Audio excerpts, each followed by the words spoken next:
आचार्य जी, अगला प्रश्न लिख रहे हैं। सादर प्रणाम।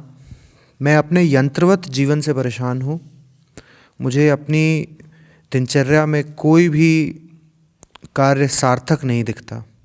जो भी करता हूँ इस शरीर से संबंधित या इस शरीर के लिए ही करता हूँ। यह मेरा आज के शिविर से अवलोकन है। अगर ये दिख जाए कि सब कुछ यंत्रवत ही है जीवन में, तो यंत्र से थोड़ा सा आगे आ गए आप। यंत्र के पास बिल्कुल ये ताकत नहीं है कि वो अपने आप को देख पाए। आपने तो देख लिया। आदमी के बनाए बड़े से बड़े यंत्र में ये ताकत नहीं है कि वो अपने आप को देख पाए, अपना दृष्टा हो पाए, अपना निरपेक्ष साक्षी हो पाए। जो ये जानने लग गया कि जिंदगी ढर्राबद्ध है, यंत्रवत है, उसने यंत्र से आगे कदम रख दिया। ये जानते रहो बस। सारी परेशानी, ऊब, बेचैनी यंत्र के भीतर फंसे रहने में है। और यंत्र के भीतर फंसे तब रहते हो जब यंत्र को यंत्र नहीं जानते, जब यंत्र को कुछ बहुत मूल्यवान समझने लगते हो, जब यंत्र को ही चैतन्य समझने लगते हो। जो आदमी ये जानने लग जाता है कि ये फिर वही पुराना काम हो रहा है, बस ज़रा नए तरीके से हो रहा है, ये फिर वही पुरानी कहानी शुरू हो रही है, बस ज़रा दूसरी जगह पर शुरू हो रही है, वो अब कहाँ फंसेगा कहानी और काम में? या फंसेगा? फंसते हम कब हैं? आकर्षण और उत्तेजना कब आते हैं? जब लगता है अरे कुछ नया हुआ। क्या नया हुआ? वो हुआ जो अब कुछ नया दे जाएगा, वो दे जाएगा जो पहले नहीं मिला था। अगर हमें समझ में आए कि पहले हम बहुत कहानियों को जी चुके हैं, उनसे गुजर चुके हैं, और वो सब कहानियां असफल ही रही हैं, और हमें दिखाई दे कि आज हम फिर जिस नई कहानी में प्रवेश करने जा रहे हैं वो पुरानी ही कहानियों का पुनर्चक्रण मात्र है, बस किरदारों के नाम अलग हैं, मंच की रूपरेखा साज सज्जा अलग है, कहानी का सार वही पुराना है। वो क्या अब नई कहानी में उलझेगा? कहिए। पर यही बात दिखाई नहीं देती ना।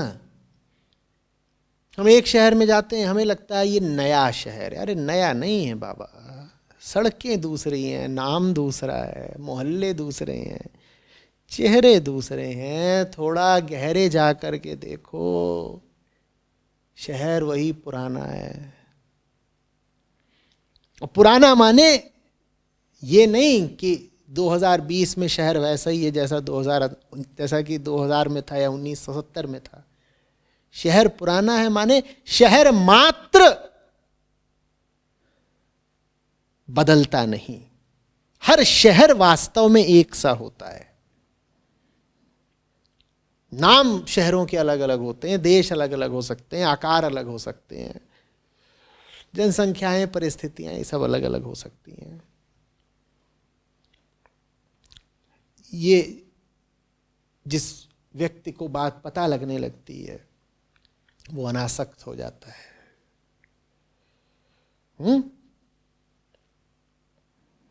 कृष्ण कहते हैं कि वो ज्वर से आगे निकल जाता है,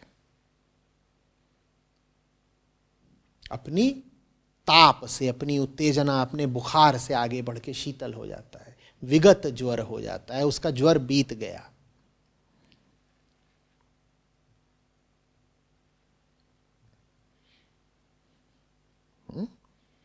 आज गए, फिर दुकान खोल दी, उम्मीद क्या है? कुछ तो नया हो जाएगा।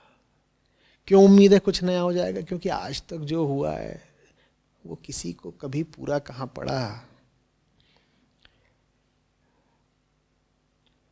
रोज जो दुकान का शटर उठाते हो, दरवाजा खोलते हो,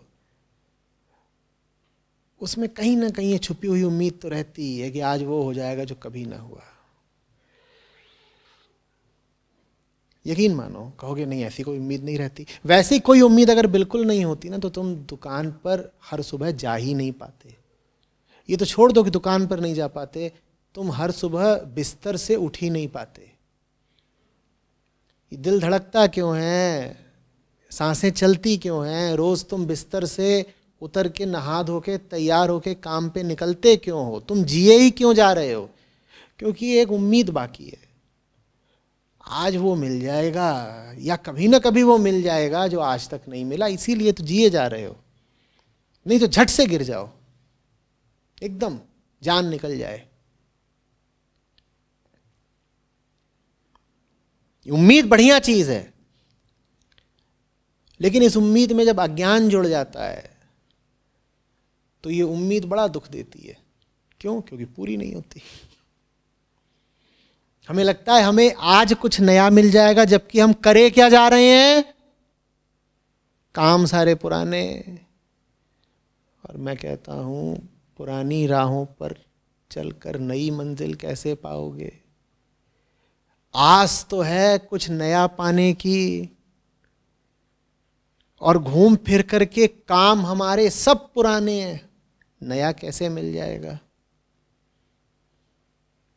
आपको अगर ये दिखने लग गया है कि हम पुराने ही काम दोहराते रहते हैं, तो अब शायद नया पाने की संभावना खुलेगी। 2 प्रश्नकर्ता हैं आचार्य जी, ध्यान के विषय में पूछ रहे हैं। पहले प्रश्नकर्ता ने लिखा है, आचार्य जी प्रणाम, आध्यात्मिक प्यास को और कैसे गहरा करूं? ध्यान करने की कोशिश करता हूं, कुछ दिन करता हूं, फिर छूट जाता है। दूसरे प्रश्नकर्ता हैं, आचार्य जी मन का रुकना संभव है क्या? जैसे चीज़ों को हम पास्ट एक्सपीरियंस, पिछले अनुभवों के आधार पर ना देखें, जैसे हैं उन्हें वैसा ही देख लें। वस्तुओं को तो आप वैसा ही देखेंगे जैसे आप हैं। ये जो देखने की प्रक्रिया है, इसमें करने वाला कौन है, वस्तु कि आप? किनका प्रश्न है? देखने की प्रक्रिया में बेचारी वस्तु तो कुछ कर ही नहीं रही है, वो तो बैठी हुई है। आपको उसका जो नाम रखना है, जिसे रंग में रंगना है, उसके बारे में जो अर्थ बनाने हैं, कहानियां रचनी है, ये सब काम तो आपका है। तो वस्तु को जस का तस देख पाने के लिए आपको जस का तस होना पड़ेगा ना। वस्तु का यथार्थ देख पाने के लिए आपको अपने यथार्थ में स्थापित होना पड़ेगा। उसी यथार्थ को अध्यात्म आत्मा कहता है। आप ठीक हो तो दुनिया ठीक से दिखाई देगी, आप ठीक नहीं हो तो आपके सामने ऐसा करे कोई, आप बोलो कि मुझे 7 उंगलियां दिखाई देती हैं, आपके आगे मैं अपना हाथ लहराऊं, आप कहें 7 उंगलियां दिखाई देती हैं, तो कोई आके बताए उंगलियां 5 हैं, तो आप बोलो अच्छा अच्छा, जाओ 2 काट देना, इसकी 2 काट दो। क्योंकि भाई जब उंगलियां 5 हैं और दिखाई 7 दे रही हैं, तो गलती निश्चित रूप से लहराने वाले हाथ की है, जाओ इसकी 2 उंगलियां काट दो। ऐसा हमारा ढर्रा रहता है।